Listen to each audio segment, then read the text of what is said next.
সুপ্রিয় দর্শক আসসালামু আলাইকুম। আজকে রেসিপিতে স্বাগতম জানাচ্ছি। আজকে ঝটপট বাঁধাকপির পাকোড়া নিয়ে চলে আসলাম। প্রথমে বাঁধাকপিটাকে লবণ দিয়ে কুচরিয়ে বাঁধাকপির ভিতরে যে পানিটা আছে সেটা আমি ফেলে দিয়েছি। আর এখানে চালের গুঁড়া আর বেসন দিয়ে দিলাম আধা কাপ করে। আর এখানে ধনেপাতা কুচি, তারপর হচ্ছে কাঁচামরিচ কুচি। কাঁচামরিচটা একটু বেশি পরিমাণ দেওয়ার চেষ্টা করবেন, এটা ঝাল ঝাল হলে খেতে বেশি মজার হবে।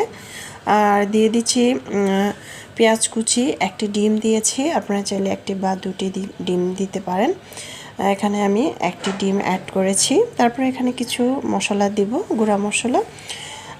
মরিচের গুঁড়ো দিয়ে দিলাম আমি 1 চামচ, চামচটা ভর্তি করে, যেহেতু আমি স্পাইসি করব, মানে ঝাল ঝাল করব তাই।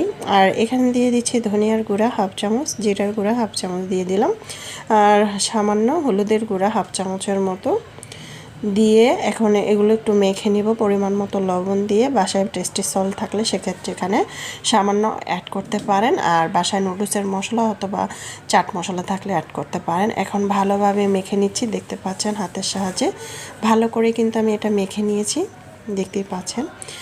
চালের গুঁড়ার পরিবর্তে কিন্তু আপনারা চাইলে কর্নফ্লাওয়ারটা দিতে পারেন। চালের গুঁড়াটা দিতেই হবে, কারণ এটা ক্রিসপি খেতে চাইলে এটা চালের গুঁড়া অ্যাড করতে পারেন। আটা বা ময়দা দিয়েও করতে পারেন, তবে ক্রিসপি হবে না।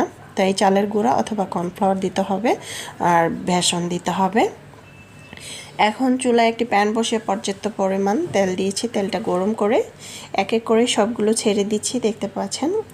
আপনারা যে কোনোভাবে এটা কিন্তু দিতে পারেন। আমি ছোট ছোট করে গোল গোল করে দিয়ে দিচ্ছি, দেখতে পাচ্ছেন। আর একটু পাতলা করে দেওয়ার চেষ্টা করবেন, তাহলে উপর নিচে ভালোভাবে এটাকে ভাজা হবে। নাহলে অনেক সময় দেখবেন ভিতরে কাঁচা থাকবে, উপরে পুড়ে যাবে। উপরে হবে অথচ ভিতরে কাঁচা থাকবে। এখন উল্টিয়ে পাল্টিয়ে দিচ্ছি, উল্টিয়ে পাল্টিয়ে লাল করে ভেজে নিচ্ছি। তারপরে একটি বাটিতে পরিবেশন করে নিয়েছি। মাশাআল্লাহ, দেখতে যেমন সুন্দর হয়েছে, খেতেও কিন্তু আলহামদুলিল্লাহ। আশা করছি রেসিপিটি ট্রাই করবেন। রেসিপি ভালো লাগলে চ্যানেল সাবস্ক্রাইব করে লাইক দিয়ে পাশে থাকবেন। এই পাকোড়াটা খেতে অনেক বেশি মজার হয়েছিল। চাইলে ঝটপট এটা তৈরি করে বিকালবেলা চায়ের সাথে খেতে পারেন, খুবই মজা হয়েছিল। আল্লাহ হাফেজ।